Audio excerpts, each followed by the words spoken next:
Mr. Manish. Yes, Shobna ji, thank you very much. I would like to thank you for giving me opportunity to interact with the your students and all faculties.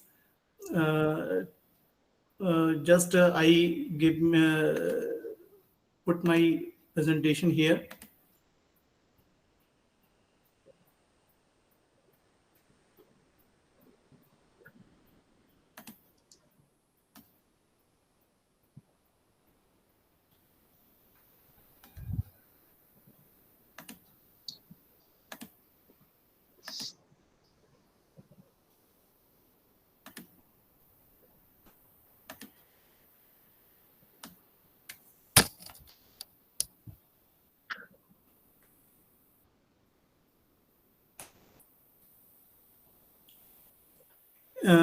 Slide is visible to all.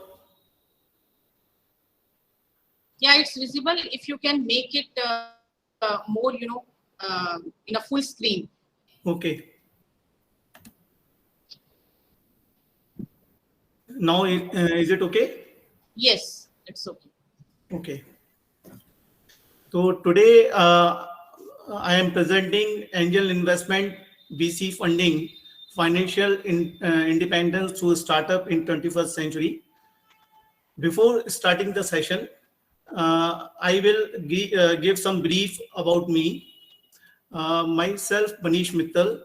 मैंने यहाँ पे करीब 27 साल पहले यहाँ पे हिसार में as a professional engineer यहाँ पे कदम रखा था और तभी से मेरा एक ड्रीम था कि जब हम अपना ये काम करेंगे, जब मैं प्रोफेशन में रहूंगा तो एक मुकाम पे before 50 attaining the age of 50 मैं अपना एक एंटरप्रेन्योर, एक अपना बिजनेस जरूर प्लान करूंगा। तो एक विजन था जो कि सब लोगों के लिए होना चाहिए।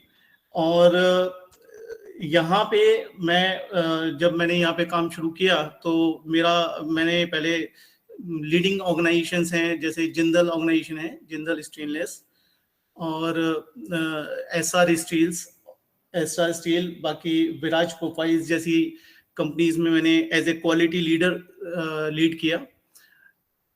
यहाँ पे मुझे जब इन पर्टिकुलर कंपनीज में मुझे बहुत ज़्यादा एक्सपोजर मिला इन सब चीज़ें, स्टील के बारे में जानने का। और ये अपॉर्चुनिटी जब लास्ट ईयर दिसंबर 2020 के दिसंबर में मेरे सामने आई, जब मैं अपना एक बिजनेस एक्सप्लोर करने के फॉर्म में था। और ये एक ऐसी समय था जब मैं चाहता था कि अपने बिजनेस को मैं एक्सप्लोर करूं। इस समय मैंने इस चीज़ में कदम रखा और इसके अंदर मैंने अपना एक बिजनेस एक्सप्लोर किया स्टील एरा के नाम से। मैं इस बिजनेस प्रोफाइल के बारे में आपको लेटेस्ट स्टेज में बताऊंगा। और इसको करने से पहले, चूंकि मैं दोनों ही प्रोफाइल्स में रहा हूं, मैंने बिजनेस भी किया है और मैं जॉब में भी काफ़ी समय रहा हूं एज ए इंजीनियर, तो मैं इसमें आपको मतलब एक इंसाइट दे सकता हूं कि जॉब में और बिजनेस में क्या डिफरेंस है, क्या मतलब एज ए एंटरप्रेन्योर या बिजनेसमैन आपको क्या चीज़, मतलब एडवांटेज क्या क्या है। तो इसको दिखाने के लिए देखेंगे advantage of starting your business. इसमें सबसे पहले आप एज ए बॉस की तरह काम करते हैं। इसके अंदर दूसरी चीज़ ये रहती है कि आपका हार्ड वर्क जो है, आप जो मेहनत करते हैं वो आपको मिलता है। जबकि आप किसी जॉब में रहेंगे तो जॉब में आपको एक लीनियर ग्रोथ मिलती है, आप पर्टिकुलर एक सर्टेन असाइनमेंट्स पे काम करते हैं। ये सिक्योर्ड जॉब है, कोई भी आपको फायर नहीं कर सकता, आप अपने हिसाब से मैनेज कर सकते हैं।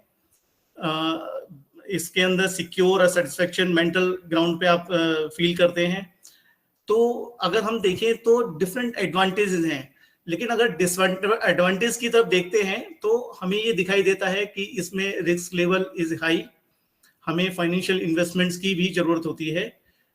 और एक लिक्विडेटिव इनकम जो हमें मंथली बेसिस पे जॉब में मिलती है, यहाँ पे बिजनेस में वो हो भी सकती है और आप कुछ रिस्क फैक्टर से काम भी कर सकते हैं।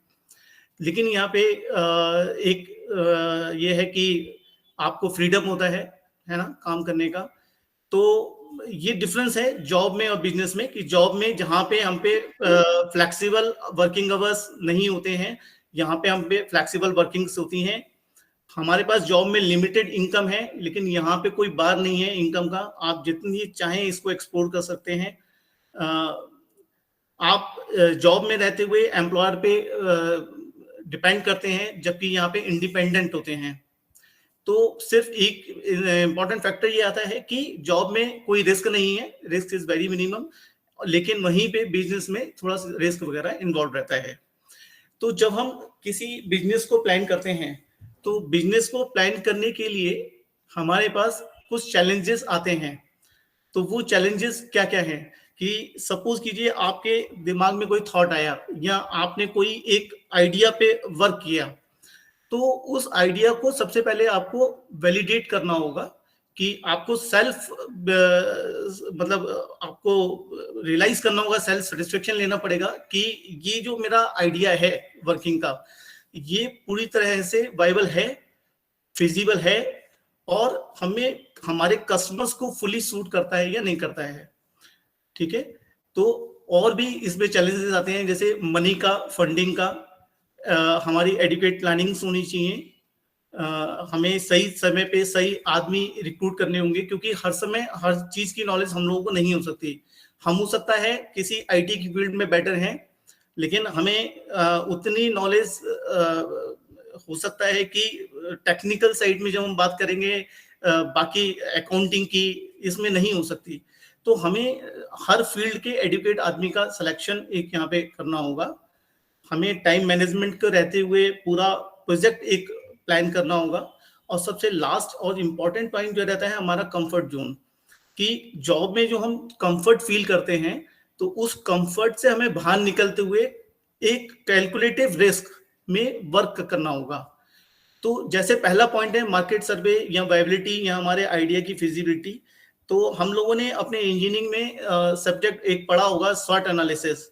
आप लोग इसके बारे में जानते ही होंगे कि स्वॉट एनालिसिस में 4 फैक्टर होते हैं, हमारी strength, weakness, opportunity and threats. तो जहां तक मुझे अपना बिजनेस जब मैंने एक्सप्लोर किया, तो मुझे ये स्वॉट एनालिसिस अपने आप को सेटिस्फाइड करने के लिए, अपने आप को कन्विंस करने के लिए बहुत जरूरी था, कि वहां पे मुझे ये देखना था कि हमारी स्ट्रेंथ्स क्या हैं। मेरे केसेस में अगर मेरे फील्ड में आएंगे, हम उसको करके देखेंगे इसको। उसके बाद हमारी वीकनेसेस क्या हो सकती हैं, हमें क्या अपॉर्चुनिटी मिल सकती है और हमें क्या थ्रेट्स मार्केट में आ सकती हैं। तो इस स्वॉट एनालिसिस को करने के बाद में हमें अपने फील्ड में जो आइडिया हमारा था, उसके अंदर हम ये देखेंगे कि हमारी स्ट्रेंथ इज मोर, क्या हम अपनी वीकनेस पे ओवरकम करने के लिए कुछ फैक्टर्स वर्क कर सकते हैं, और जो हमारे पास अपॉर्चुनिटीज हैं, क्या हम उसको भी अपने एनकैश कर सकते हैं। तो इस स्वॉट एनालिसिस में मैं समझता हूं कि कोई भी थॉट आपके पास आता है, कोई भी नए स्टार्टअप के लिए जहां पे आप अपना एक बिजनेस प्लान कर सकते हैं, तो वहां पे हमें सबसे पहले अपने पास एक स्वॉट एनालिसिस कर लेना चाहिए, जो कि हमें एक स्ट्रेंथ, एक हमें कॉन्फिडेंस बिल्डअप करेगा। दूसरी चीज, जैसे कि हमने देखा था मनी और फंडिंग। मनी और फंडिंग देखिए, आज की डेट में अगर हम एग्जांपल्स देखते हैं मार्केट में, तो बहुत से ऐसी कंपनीज हैं जिन्होंने अपना बिजनेस स्ट्रक्चर खड़ा किया जिसमें बहुत ज्यादा मनी या फंडिंग का इन्वॉल्वमेंट भी नहीं था। लेकिन अगर हमें मनी और फंडिंग की अपने आइडियाज में हमें जरूरत पड़ती है, उसको वाइबल बनाने में, उसको कंप्लीट करने में, उसको सक्सेसफुल करने में, तो हमारे पास में एंजल इन्वेस्टमेंट और वीसी फंडिंग का ऑप्शंस हर समय रहता है। एंजल इन्वेस्टमेंट, जैसे आपके पास कोई थॉट है, आपने उसकी वायबिलिटी चेक करी, आपने देखा कि अगर हम इस प्रोडक्ट को बनाएंगे और इसकी कॉस्ट में अगर ये हमें वायबल पड़ता है और हमारे कस्टमर्स के लिए सूट भी करता है, तो इन्वेस्टमेंट सबसे पहले हम वो आइडिया किस लोगों से शेयर करते हैं, अपने फ्रेंड से या अपने फैमिली मेंबर से, और अगर वो अलार्मिंग है, वो पूरा जो आपका थॉट है, वो आपका आइडिया है, वो अगर उनको कन्विंसिंग आता है, तो हमें प्राइवेट इन्वेस्टर्स बहुत सारे मिलते हैं जो हमारे आइडिया पे या हमारे थॉट पे हम वर्किंग करने के लिए, पैसा लगाने के लिए तैयार हो जाते हैं। तो लोअर लेवल पे देखा जाए तो अगर इन्वेस्टमेंट, एंजल इन्वेस्टमेंट्स वो हैं जहां पे वो कहेंगे आपको करेंगे कि भाई आप अपने बिजनेस में इतने % की इक्विटी, या आपके प्रॉफिटेबिलिटी में आपका जितना बिजनेस है इसमें 40% 50% का स्टैक हमारे पास में रहेगा, और इसके हिसाब से हम आपको फंडिंग अलाउ करेंगे। तो ये कन्विंसिंग साइड से रहता है एंजल इन्वेस्टमेंट, जहां पे आप कोई भी इन्वेस्टर अपना इंडिविजुअल पैसा इन्वेस्ट करता है। वहीं वीसी फंडिंग अगर बात करते हैं तो वीसी फंडिंग बड़ी बड़ी ऑर्गेनाइजेशंस हैं जो नए थॉट्स में नए आइडियाज को एक्सप्लोर करना चाहती हैं, और हम उनके साथ में जुड़कर वो हमारे पूरे प्लानिंग्स में, हमारी पूरी जो वर्किंग है उसको एक्सप्लोर, उसको उसके अंदर वो पैसा इन्वेस्ट करते हैं।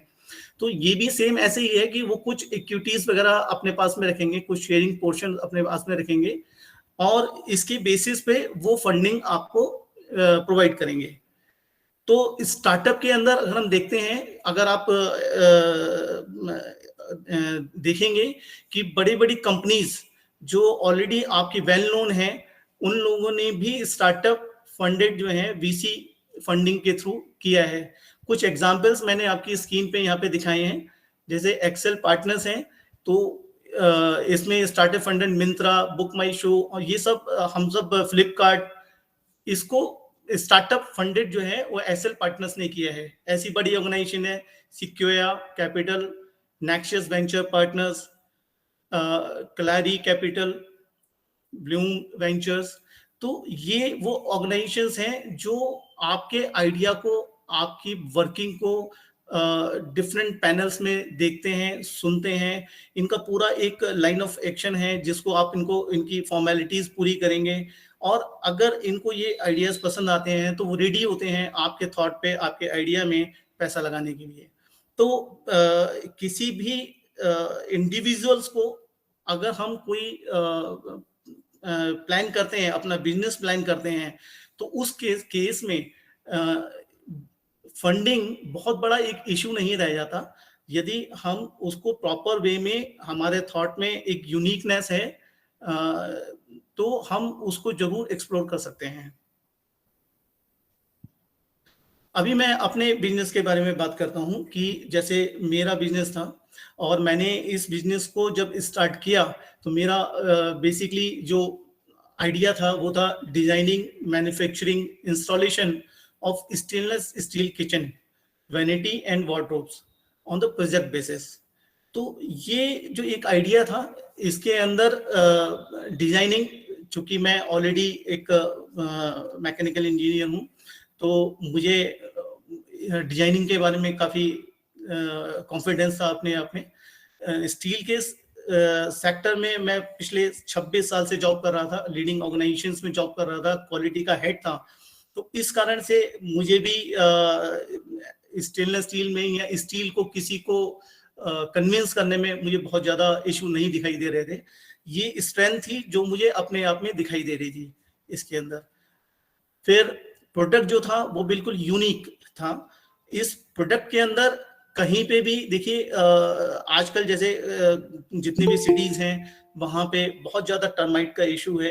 तो टर्माइट के केसेस में मुझे ऐसा फील होता था कि ये जो प्रोडक्ट है ये वेल एक्सेप्टेबल होगा पूरी जितने भी कंज्यूमर्स हैं उनको। तो प्रोडक्ट अपने आप में यूनिक इसलिए था क्योंकि स्टील के अंदर जो बेस प्रॉब्लम्स रहती हैं कि एक तो इसमें साउंड की, कि जब हम शटर्स को बंद करते हैं, खोलते हैं, उसमें साउंड आती है, या कुछ ऑर्गेनाइजेशंस उसमें कुछ हिंजेस वगैरह लगा के साउंड को उसके बेस पर रोक देते हैं। लेकिन इस प्रोडक्ट में जो हमने एक्सप्लोर किया, इसके अंदर अगर हम हाथ से नॉक भी करेंगे तो साउंड नहीं आएगी कहीं पे भी।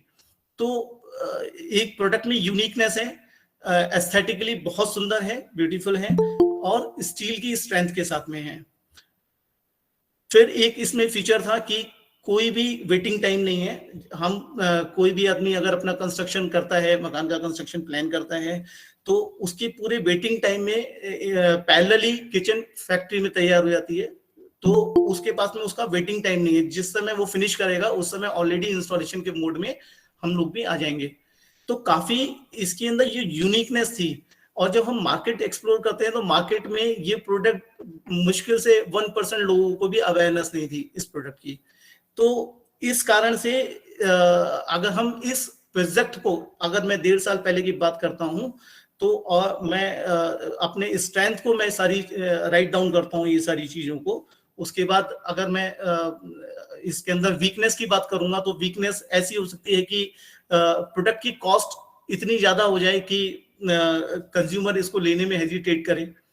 तो नो डाउट कॉस्ट का फैक्टर जो है वो थोड़ा सा प्ले करता है वहां पे, लेकिन फिर भी आज की डेट में जो कंस्ट्रक्शन साइट्स में जितनी हैं उसमें एक ह्यूज इन्वेस्टमेंट चाहिए मकान बनाने के लिए, तो वहां पे ये किचन बहुत अच्छी तरह से एक्सेप्टेबल है, क्योंकि इंटैक्ट है, आपकी कॉस्ट जो है वो पूरी तरह से इंटैक्ट है।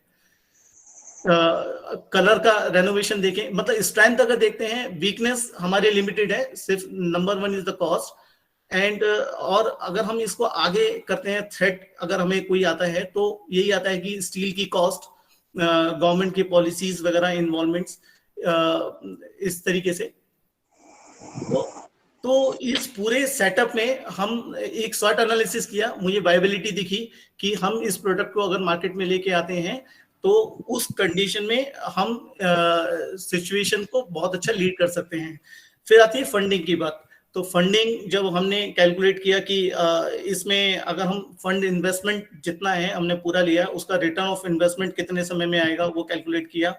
उसके बाद में ये था कि हम इस फंड से, क्योंकि सिंगल वन टाइम इन्वेस्टमेंट है, कोई आपको इन्वेंट्री कॉस्ट वगैरह नहीं है। दूसरी तरह से अगर देखें मैन्युफैक्चरिंग की बात करें, तो मैन्युफैक्चरिंग के लिए बहुत सारी ऐसी कंपनीज हैं जहां से हम टाई अप कर सकते हैं। आजकल बड़ी बड़ी कंपनीज, अगर हम बात करें, सोनी की बात करते हैं या सिमेंस की बात करते हैं या अच्छी कंपनीज की सारी आउटसोर्सिंग पे, बाटा की बात करते हैं, सब आउटसोर्सिंग पे वर्क करते हैं। उनकी अपनी फैक्ट्री के होने के साथ भी वो बहुत जो मैन्युफैक्चरिंग कंपनीज हैं उनसे टाई अप रहता है, उनके प्रोडक्ट वहां से बन के आते हैं। तो सेम कॉन्सेप्ट पे हम वो पैसा फंडिंग जो है इसमें अरेज कर सकते हैं, और फॉरवर्ड इंटीग्रेशन के फॉर्म में फ्यूचर में हम इसको, ये सब चीजें भी प्लान कर सकते हैं। तो बिजनेस एक ऐसा स्कोप है जिसमें कि अनलिमिटेड स्कोप है बढ़ने का, जहां पे हम अपनी इच्छा से, अपने हिसाब से, अपने कैलकुलेशन से अपने बिजनेस को एक्सपेंड करते हैं।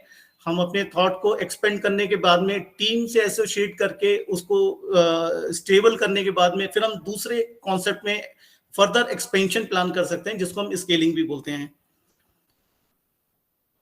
ये हम फ्यूचर प्रोडक्ट भी ऐड कर सकते हैं जो कि बहुत अलार्मिंग है, और मुझे ऐसा फीलिंग्स आता है जब हम इस पे पूरा कैलकुलेशन में जाते हैं कि इस प्रोडक्ट में स्कोप, जैसे कि मैंने आपको बताया, बहुत ज्यादा स्कोप है इसको एक्सपेंड करने का। तो जहां पे जॉब में लिमिटेशंस आ जाती हैं, हो सकता है कि आप बहुत अच्छा परफॉर्म करने के बाद भी लिमिटेड ग्रोथ ले पाए वहां पे, लेकिन वहीं बिजनेस में आपके पास में ग्रोथ के चांसेस एक्सपोनेंशियली हाई होते हैं। इसको हम देखें कि अगर कोई बिजनेस अगर आप स्टार्ट करते हैं, स्टार्टअप में लेके आते हैं, तो सबसे पहला चीज आता है कि आप अपने प्रोडक्ट को बहुत अच्छी तरह से जाने, आप अपने कस्टमर को बहुत अच्छी से, उसकी नीड को बहुत अच्छे से जाने, और इसके बाद में एक ही चीज रह जाती है, वो है आपकी बर्निंग डिजायर। सक्सेस के लिए आप फुल एंथू के साथ में, पूरे डिवोशन के साथ में उसको कंप्लीट करें। इसमें इंपॉर्टेंट ये है कि हमें पैसे के पीछे नहीं भागना, हमें मनी के पीछे नहीं करना। हमें मनी मतलब लेने के लिए अगर आप कोई वर्क करेंगे तो आपका सक्सेस के चांसेस जैसे भी रहें, लेकिन अगर हम कोई अपना विजन प्लान करते हैं, अपने आइडिया को, उसको एक विजन और एक मिशन के फॉर्म में पूरा सेग्रीगेट करके लेके चलते हैं, तो पैसा ऑटोमेटिकली आता है। तो हमें अपना जो थॉट है, अपना विजन एक बनाना पड़ेगा, और उस विजन के अकॉर्डिंग हमें अपना पूरा प्लानिंग लेके चलना पड़ेगा। अगर हम गवर्नमेंट की बात करें, आज की डेट में गवर्नमेंट बहुत ज्यादा कंट्रीब्यूट करती है और बहुत मोटिवेट करती है बिजनेस ऑनर्स को, एंटरप्रेन्योर्स को, स्टार्टअप्स को। तो उसकी बहुत सारी ऐसी पॉलिसीज हैं, ऐसा उसका स्ट्रक्चर्ड वे में, जो मैं कुछ आपके सामने प्रेजेंट भी कर रहा हूँ यहाँ पे, कि 6 गवर्नमेंट लोन स्कीम्स जो स्टार्टअप को, बिजनेस को, MSMEs जो ऑर्गेनाइजेशंस हैं उनके लिए वो प्रोवाइड कराती है। जैसे मुद्रा लोन अंडर PMMY, अपना प्रधानमंत्री मुद्रा योजना। तो इस प्रधानमंत्री मुद्रा योजना में 10 लाख तक का वो लोग आपको फंडिंग प्रोवाइड करते हैं। अगर प्रॉपर वे में अगर हम उसको रिवर्सल करते हैं तो वो बाकी का लोन एग्जाम्प्ट भी हो जाता है इसके अंदर। ऐसी स्टैंड अप इंडिया है जिसके अंदर बहुत कम इंटरेस्ट पे लोन की फैसिलिटी दी जाती है। और भी ऐसे हैं PSB लोन्स इन 59 मिनट्स। आप बहुत सारी चीजें ऐसी प्लान कर सकते हैं कि national smart industries corporation, MSME loan schemes from SIDBI। तो गवर्नमेंट का जो पॉलिसीज हैं वो बहुत इनलाइन है आज की डेट में। जैसे इंपोर्ट ड्यूटीज को मिनिमाइज करना, मैक्सिमाइज करना, जैसे कि बाहर का सामान हमारे इंडिया में नहीं आ सके और हमारी चीज जो बाहर जाके बिकती है उसमें भी उसको प्रमोट करना। तो इस तरीके से गवर्नमेंट बहुत ऐड करती है यहाँ पे स्टार्टअप्स के लिए। तो मैं आपसे एक ही चीज कहना चाहूंगा कि काम करो ऐसे की पहचान बन जाए, चलो ऐसे की निशान बन जाए। जिंदगी तो हर कोई काट लेता है, दम है तो जियो ऐसे की मिसाल बन जाए। Thank you very much.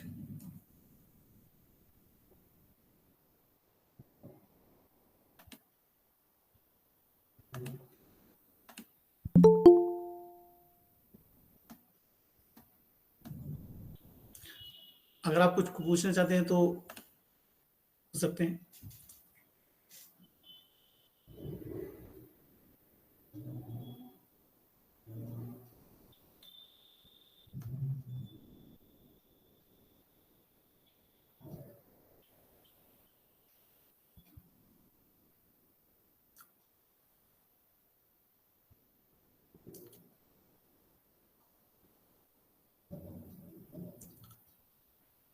Shobhana ji,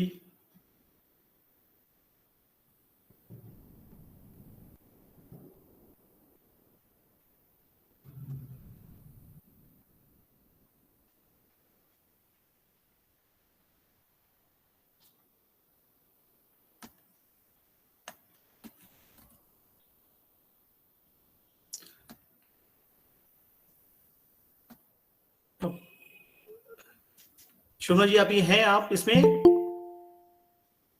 Okay, fine. Yeah, sir. Please tell me. जी मेरी साइड से कंप्लीट है। अगर कोई कुछ पूछना चाहते हैं तो पूछ सकते हैं। Okay. Anybody can ask any of the questions. This is a question answer session.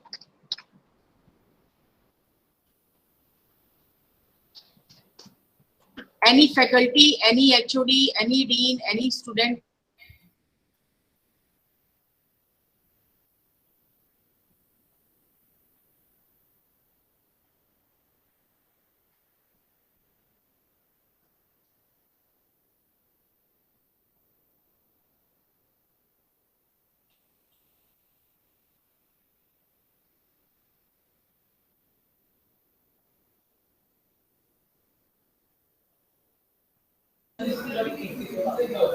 Hello, good afternoon, Mani sir. Hello, sir. जी बताएं। I'm in the CSC department. My name is Dr. Praveen Sehgal. I just wanted to ask something about if we want to go for some startup, say these fields are coming up like artificial intelligence, research, Python, and all these things are coming up. So, what will be the scope in Hisar and what kind of difficulties we will actually face there? तो किस तरह की सब problems आ सकती हैं अगर हम हिसार में थोड़ा सा इनिशिएटिव लें इस बारे में कि कुछ AI रिलेटेड कुछ प्रोजेक्ट्स मिलें और उसमें क्या सब प्रोग्रेस के चांसेस रहेंगे? कौन से प्रोजेक्ट्स आप करना चाहते हैं यहाँ पे हिसार में? आपका क्या? जैसे सर अभी जो फील्ड्स है कंप्यूटर साइंस एंड इंजीनियरिंग में 2-3 फील्ड्स आपने भी सुना होगा कि जैसे ये लैंग्वेजेस स्टूडेंट्स सीखते हैं जावा पाइथन, और उसके बेस पे एक दो चीज़ें जैसे अपकमिंग है, आपने डेटा एनालिटिक्स के बारे में सुना होगा, और ये आर्टिफिशियल इंटेलिजेंस रिलेटेड प्रोजेक्ट्स हैं, ये अपकमिंग फील्ड्स है कंप्यूटर साइंस इंजीनियरिंग के एरिया में। तो मैं एक जानना चाह रहा था कि जैसे आपने मैकेनिकल का अपना जो है मैकेनिकल साइड का हमसे डिस्कस किया है, तो मैं ये पूछना चाह रहा हूँ कि मतलब अगर हम कंप्यूटर साइड में एक स्मॉल स्केल पे कुछ हम स्टार्टअप लेना चाहें तो किस तरह की डिफिकल्टीज फेस करने को आ सकती है? देखिए, किसी भी स्टार्टअप में हमें सबसे पहले जो मेन डिफिकल्टीज आती हैं वो आती हैं एक तो प्रॉपर फंडिंग की। जैसे मैंने आपको बताया था कि हमारे पास एक पहले परफेक्ट प्लान होना चाहिए कि हम किस प्लान पे काम करना चाहेंगे, और दूसरी होती है फंडिंग का। तो जहाँ पे मनी और फंडिंग का इशू आता है वहाँ पे आपको जो एंजल इन्वेस्टर्स हैं और बहुत सारे ऐसे वीसी वर्चुअल आपके कहते हैं, तो आप इसको एक्सप्लोर कर सकते हैं कहीं पे भी। लेकिन अगर हम आईटी की फील्ड में कुछ काम करना चाहते हैं, आईटी में हम जैसे आज की डेट में बहुत सारी एजेंसीज हैं जो इंडिविजुअल लेवल पे अपना साइट डेवलपमेंट का, वेबसाइट डेवलपमेंट का काम करती हैं, और इसके साथ में वो लोग सोशल मीडिया के साथ में भी अटैच होके अपने मतलब प्रोपेगेट करते हैं, इस वर्क को सर्कुलेट करते हैं। इवन मैंने भी अपना पूरी कंपनी का वेबसाइट यहीं से क्रिएट कराया है, साइट से ही मैंने एक्सप्लोर किया है।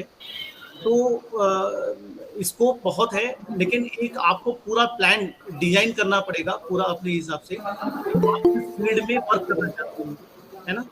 तो अपॉर्चुनिटीज इनफाइनाइट हैं उस केस में। कहीं पे भी मुझे ऐसा लगता नहीं है कि आपको कहीं इश्यूज आएंगे, लेकिन आपको एक पूरा एक प्लान जो है ना वो डेवलप करना पड़ेगा उसके लिए। जी सर, थैंक यू।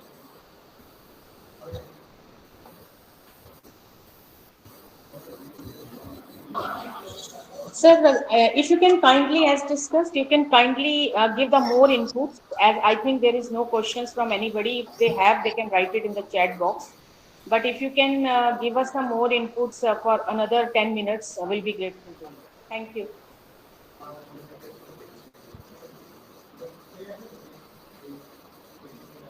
ओके,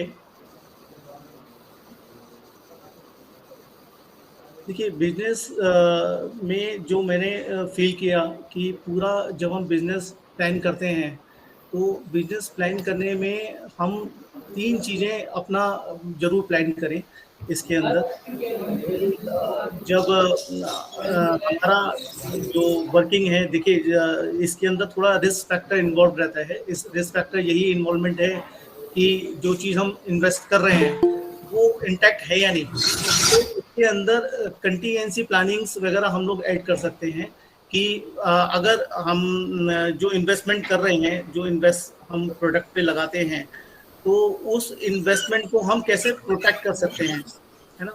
तो प्रोटेक्शन के बारे में हम वो कंटीजेंसी प्लानिंग्स के बारे में चीज़ें एक्सप्लोर यहाँ पे कर सकते हैं।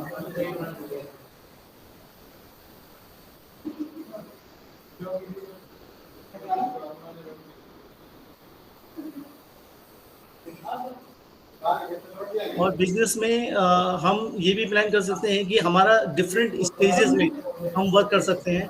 जैसे फर्स्ट स्टेज में हम सिर्फ मैन्युफैक्चरिंग किसी और से कराने के बाद में चीज़ें एक्सप्लोर करके लेके आएँ और सिर्फ मार्केट पेनिट्रेट करें मार्केट में, क्योंकि आज की डेट में वो लीडर है जिसके पास में कस्टमर्स हैं।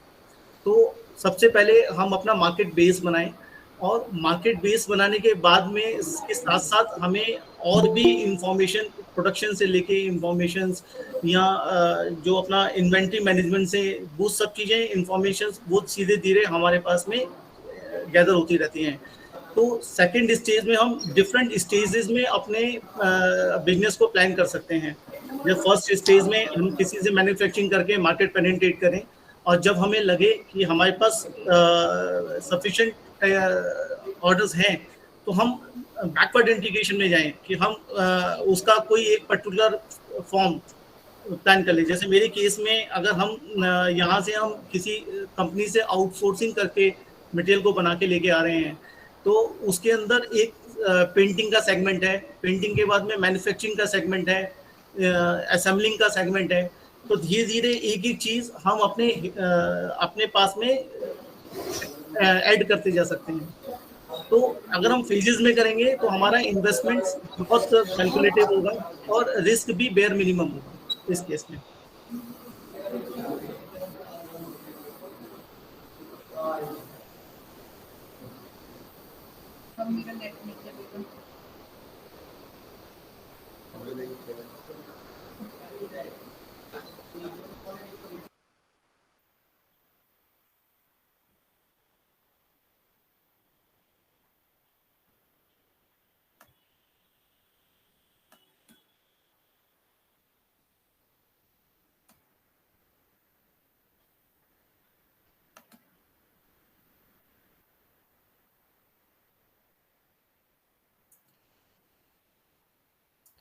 अगर कोई क्वेश्चंस हैं तो पूछ सकते हैं चैट बॉक्स में।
शोभना जी। Okay, Manish sir. So I think you have given all the inputs, or something is balanced. If you can give us the risk about which area of businesses can have more lesser risk. अगर हम business areas की बात करें तो कौन से ऐसे areas हैं जिसमें मनी इन्वेस्टमेंट करने में बहुत कम रिस्क रहता हो या उसकी परसेंटेज कम हो? अगर आप थोड़ा सा इस पे हाईलाइट डाल दें अनदर 5 मिनट्स। जी जी, देखिए कुछ सर्विसेज रिलेटेड जितने भी बिजनेसेस हैं, जैसे अगर हम सर्विस की बात करते हैं, जैसे आईटी में हम डिफरेंट पैकेजेस वगैरह या वेबसाइट डिजाइनिंग का जो कोर्स हैं, या फिर देखिए किसी भी बिजनेस को हम लो रिस्क में भी डिजाइन कर सकते हैं अगर हम स्टेज वाइज करते हैं। जैसे एक मेरा फ्रेंड है जिन्होंने कहा कि मुझे फूडिंग के ऊपर बिजनेस करना है, तो वो चाहते थे कि फूडिंग के ऊपर बिजनेस करें। तो फूडिंग के ऊपर बिजनेस में हम चाहें तो एक ह्यूज इन्वेस्टमेंट करके एक अपना रेस्टोरेंट डिजाइन करके उसके अंदर सारी चीज़ें प्लानिंग करके लेके आ सकते हैं, जिसमें इन्वेस्टमेंट बहुत ज़्यादा होगा। वहीं पे हम आज की डेट में सोशल मीडिया में, जैसे कि हमारे पास में जोमेटो वगैरह है या ऐसी बहुत एजेंसीज हैं जो कि आपके फूडिंग बिजनेस में पर्टिकुलर एक रेस्टोरेंट खोलने की जरूरत नहीं है। वहाँ पे हम इस ऐसे बिजनेसेस में जहाँ पे हम बहुत ही लो इन्वेस्टमेंट्स पे चीजें प्रिपेयर करा सकते हैं, इनके साथ में एसोसिएट होके उनको सर्कुलेट कर सकते हैं। तो जहाँ पे मतलब इन ऐसे किसी भी बिजनेस को हम अगर स्टेजेस में करते हैं और लो स्टेजेस में करके हम उसको कन्वर्ट कर सकते हैं हाई प्रॉफिटेबल एंड लो मतलब इन्वेस्टमेंट में। जैसे ट्रेडिंग का बिजनेस है, स्टील के अंदर अगर हम ट्रेडिंग में जाते हैं तो ट्रेडिंग के अंदर इन्वेस्टमेंट इज लो। आप मार्केट में पहले नॉलेज लें, प्रोडक्ट की नॉलेज लें बहुत अच्छी तरह, मार्केट को पेनिट्रेट करें, मार्केट में ऑर्डर्स लेके आए, ऑर्डर्स लेके कंपनी से आप आगे अगर उसे लेके मैन्युफैक्चरिंग करा के अगर देते हैं, तो ट्रेडिंग में सिर्फ आपको वही चीज रह जाती है जहाँ पे इन्वेस्टमेंट आपका नहीं है, आपको कस्टमर से एडवांस लेना है, मैन्युफैक्चरिंग कंपनी को देना है। तो इस केस में आपके पास में जो आपका फंड इन्वेस्टमेंट है उसका कम से कम रिस्क रहता है। तो किसी भी बिजनेस को हम इस तरह से ट्रांसफॉर्म कर सकते हैं जहां पे हमारा इन्वेस्टमेंट लो रहे, और लो इन्वेस्टमेंट के साथ में हम बेसिकली हाई प्रॉफिटेबिलिटी ले। तो स्टेजेस में करके हम कोई भी बिजनेस को कन्वर्ट कर सकते हैं ऐसा।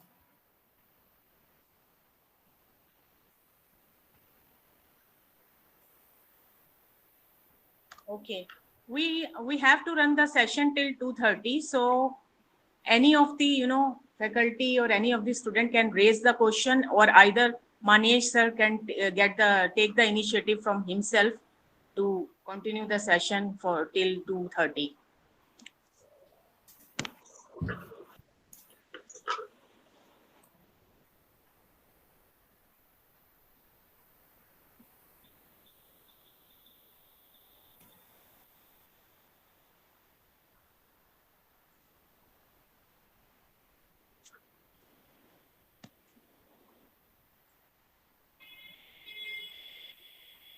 One thing I would like to add that as Azadi Ka Amrit Mahotsav हम मना रहे हैं, right?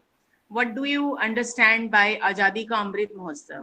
एक ये इनिशिएटिव है गवर्नमेंट ऑफ इंडिया का to celebrate 75 years of independence and the glorious history of its people, culture, उनकी achievements, right? So this Mahotsav is actually dedicated to the people of India who have not only been instrumental in bringing India far in its evolutionary journey, but also hold within them the power and potential to enable what Prime Minister Narendra Modi vision of activating India. अभी 4.0 industry पे चल रही है बात। उनकी क्या spirit है government की कि द स्पिरिट ऑफ आत्मनिर्भर भारत, राइट? आत्मनिर्भर भारत का सेंस उसी में आ जाता है कि startup, you have to become a entrepreneur, you have to make your own startup, try to give the jobs instead of taking the jobs, try to make yourself skillful. और इससे related काफी जो है फंडिंग एजेंसीज भी हैं जो आपके ideas को, आपके बेटर आइडियाज को, इनोवेटिव आइडियाज को जनरेट करके फंड भी दे सकती हैं गवर्नमेंट की तरफ से। सो अगर आप मनीष जी कुछ हाईलाइट्स डाल दें कुछ फंडिंग स्कीम्स पर, कुछ एजेंसीज के बारे में थोड़ा सा हाईलाइट दे दें, that will be grateful for everyone. Over to you, sir.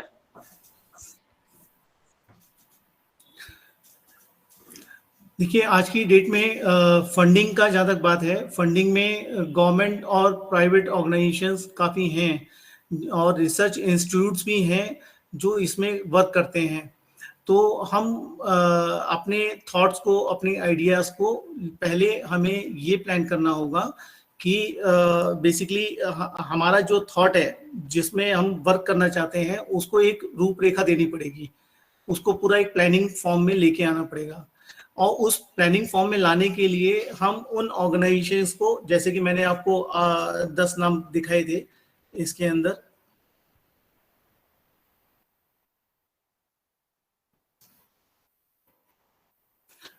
ये ऑर्गेनाइजेशंस हैं जो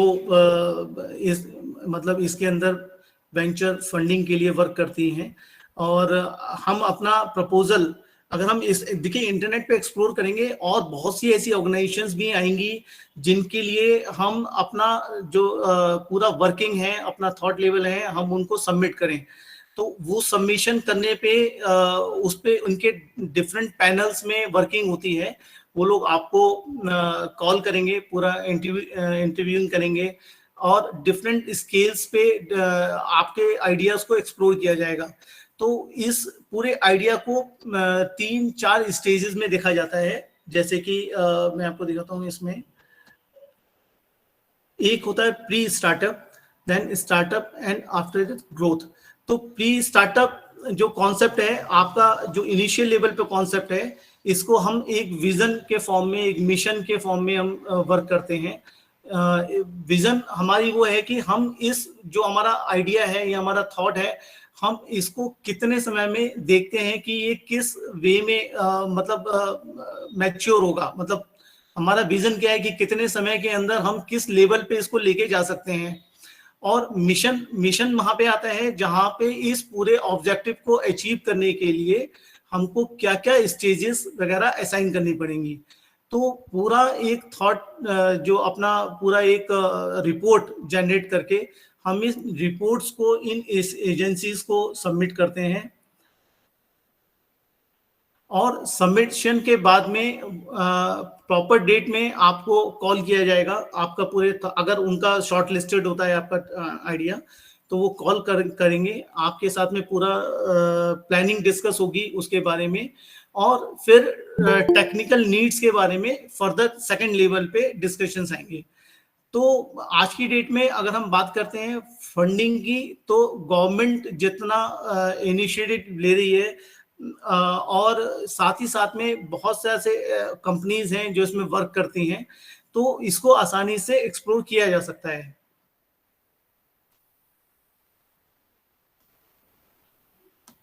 Okay, sir, one more question, that which funding is more best for startup?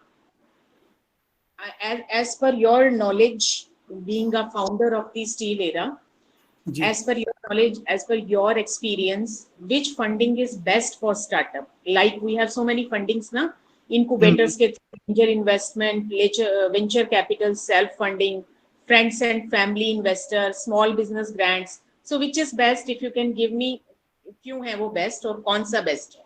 Over to you sir. देखिए, ये जैसे हमारे पास में तीन तरह की फंडिंग्स आती हैं। एक तो हम गवर्नमेंट की किसी स्कीम्स में लोन्स वगैरह प्लान कर सकते हैं। दूसरा ये है हमारा इंडिविजुअल जो एंजल फंडिंग है, हम यूज कर सकते हैं। तो इसके अंदर सबसे जो मुझे लगता है कि सबसे इम्पोर्टेंट जो इजी टास्क रहती है, वो है आपका एंजल फंडिंग की। एंजल फंडिंग में हमारा कोई भी रिलेटिव या हमारा कोई फ्रेंड सर्कल इसके अंदर इन्वेस्ट कर सकता है, और उसके अंदर नॉमेनक्लेचर वाइज हम उसको डिसाइड कर सकते हैं कि हम किस तरीके से इसको असाइन, मतलब रूल्स एंड रेगुलेशंस वगैरह असाइन कर सकते हैं। तो किसी भी फंडिंग में मैं समझता हूँ कि सबसे पहले हमारा मोटो रहना चाहिए, हमें फंडिंग गवर्नमेंट की तरफ से मिल जाए, गवर्नमेंट में हम लोग उनका डॉक्यूमेंटेशंस वगैरह सबमिट करके वो उसमें हम एक्सप्लोर कर ले।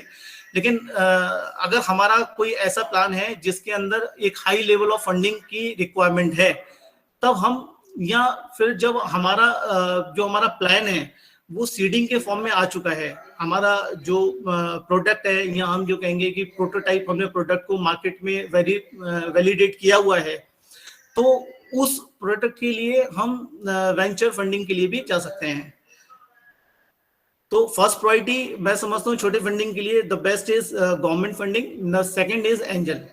और अगर हमारा सीडिंग के फॉर्म में है और प्रोडक्ट में ऑलरेडी वैलिडेट हो चुका है, मार्केट में हम कर सकते हैं, तो उस कंडीशन में वेंचर फंडिंग में भी जा सकते हैं।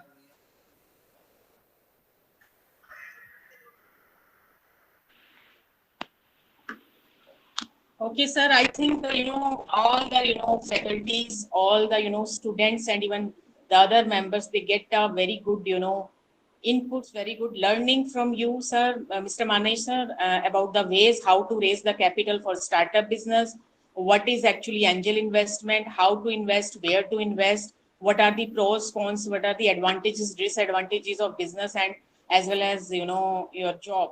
So all the fundas already cleared to all of them. Thanks for that learning to all.